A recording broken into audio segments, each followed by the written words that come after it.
Saya hari ini akan mengulas lagi sedikit tentang leluhur. Kan akhir-akhir ini ya, semakin banyak saja orang yang kesurupan leluhur. Orang yang semakin sadar semakin bingung. Kenapa saya begini? Biasanya Anda didatangkan dalam rumah tangga. Di dalam rumah tangga Anda didatangkan kehadiran orang yang tiba-tiba menggila-gilai Anda.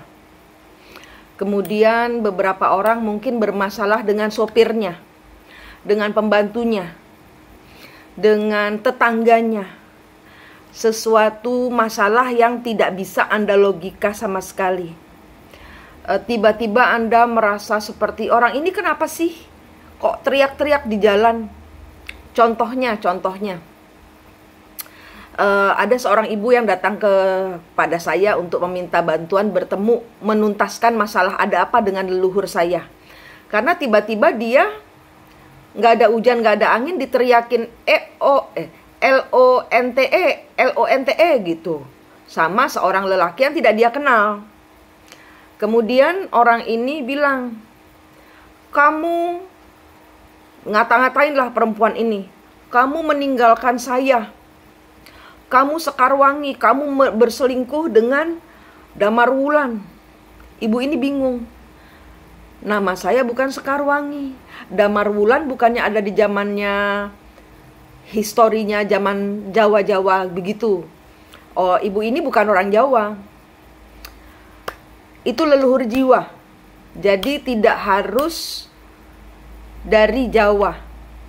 Leluhur Anda mungkin kayak saya Jawa, tapi leluhur saya ada dari Kalimantan, ada dari Sulawesi, ada dari Papua, ada dari Bali, banyak dari Bali, gitu. Kemudian orang ini mengaku saya Minak Jinggo. Orang ini kesurupan. Dia merasa saya ini Minak Jinggo. Dan kamu wanita yang meninggalkan saya untuk pergi bersama Damar Wulan. Orang ini pergi kepada saya. Benar. Ibu ini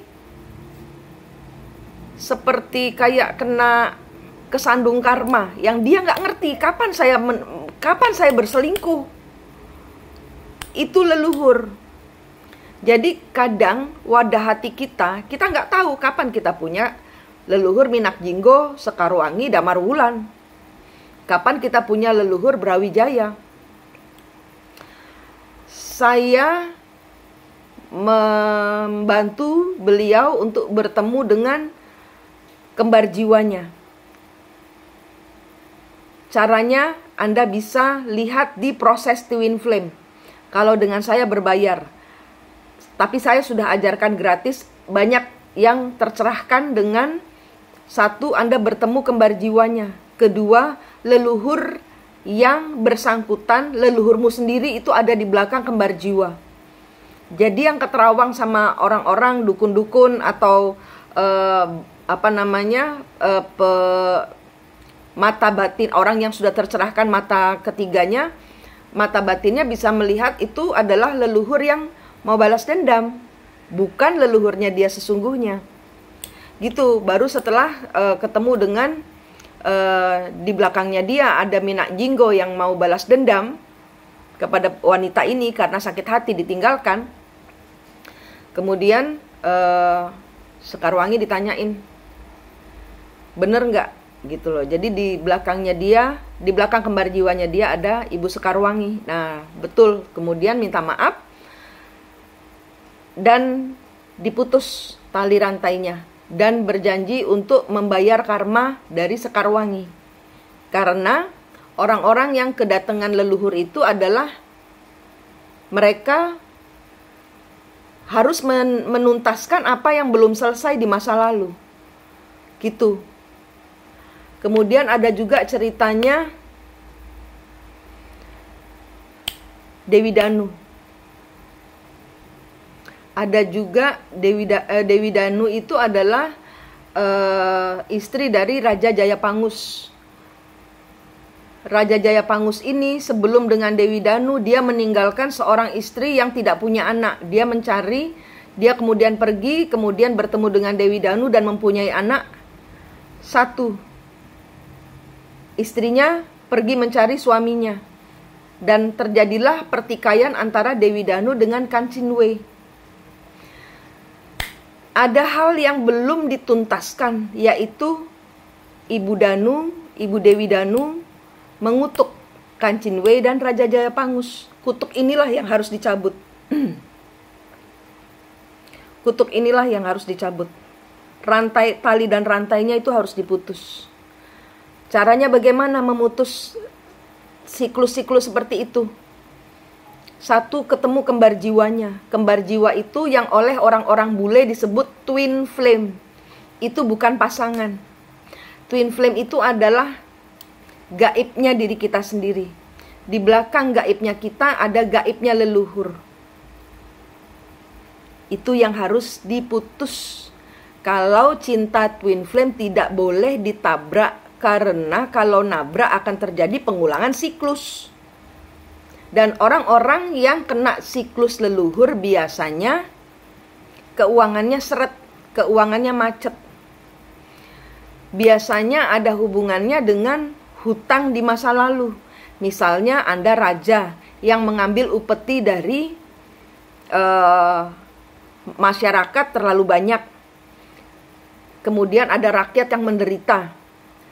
Atau Anda dihadirkan oleh partner kerja yang tarik-tarikan energi. Partner kerja Anda di sana kaya, Anda menderita. Anda bahagia, sana menderita. Itu juga tarik-tarikan energi twin flame. Twin flame tidak hanya berpasangan. Twin flame bisa juga antara rekan kerja. Bisa juga dengan keluarga, antara ibu dengan anak.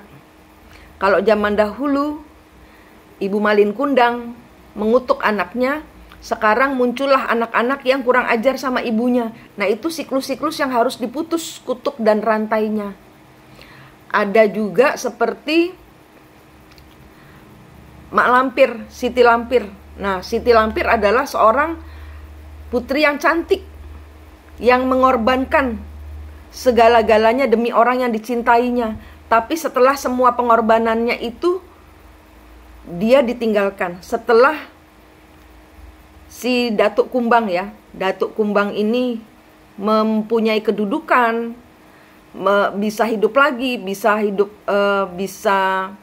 mencapai apa yang dia inginkan, Siti Lampir ditinggalkan. Cerita-cerita seperti inilah yang terjadi di antara kita. Ya, Soekarno dengan 9 wanitanya.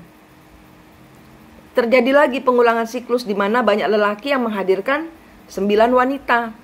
Itu siklus leluhur dari leluhur sampai ke anak Anda, sampai di Anda saja diputus. Karena ini menurun.